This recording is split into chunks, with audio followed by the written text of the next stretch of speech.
এবার সবাই কেমন আছেন? আশা করি বাড়ির সবাইকে নিয়ে ভালো আছেন। বরাবরের মতো আরেকটি ভিডিও নিয়ে এসেছি। আজকে একটা সবচেয়ে গুরুত্বপূর্ণ, এটা হচ্ছে মোবাইল সেটিং। আমরা অনেক সময় মোবাইলে কল আসে, সেটা অনেক সময় আননোন নাম্বার আসে, সেগুলো আপনি কিভাবে দেখতে পারবেন। সেটিংটা যারা করেন নাই, আমরা দ্রুত করে ফেলবো। আমরা সরাসরি চলে যাব, এখন কলে চলে যাব। সেটিং অপশনটাতে ক্লিক করব।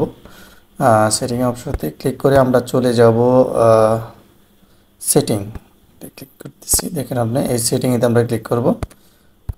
সেটিতে ক্লিক করার পর দেখেন একটা প্রথম অপশনটা যেটা আছে সেটা হচ্ছে কলার আইডি অ্যান্ড স্প্যাম। মানে আপনার মোবাইলে অনেক সময় দেখা যায় আননোন নাম্বার একটা কল আসে। আজকে আমরা যে কাজগুলো করব, এই অপশানে গিয়ে আমরা যখন এই দুইটা অপশন আছে সেগুলো আমরা কী করব, অন করে দেব।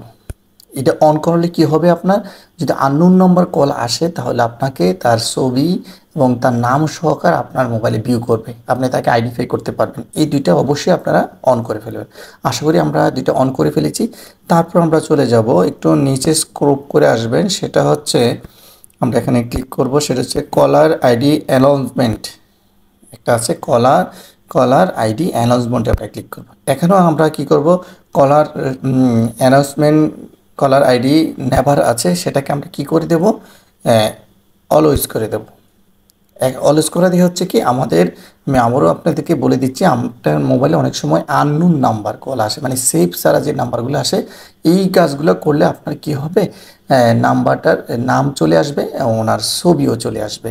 আশা করি বুঝতে পারছেন। আমরা একটু আবার ব্যাকে চলে যাব, সেখানে গিয়ে আমরা একটু যাব, সর্বশেষ নিচে আছে ফিল ফিল টু সেন্স, যে নিচে কলার আইডি অ্যানাউন্সমেন্টের নিচে অপশন আছে, ক্লিক আমরা করব। সর্বশেষ যে অপশনটা আছে এই অপশানে ক্লিক করব। সেখানেও আমরা দেখেন এটা অফ আছে, ফিল টু সেন্স অপশনটাকে অন করে দেবেন।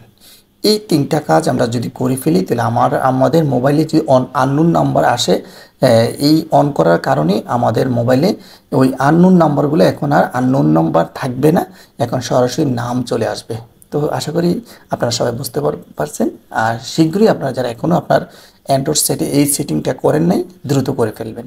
তো সেই পর্যন্ত সবাই ভালো থাকবেন, সুস্থ থাকবেন। আল্লাহ হাফেজ।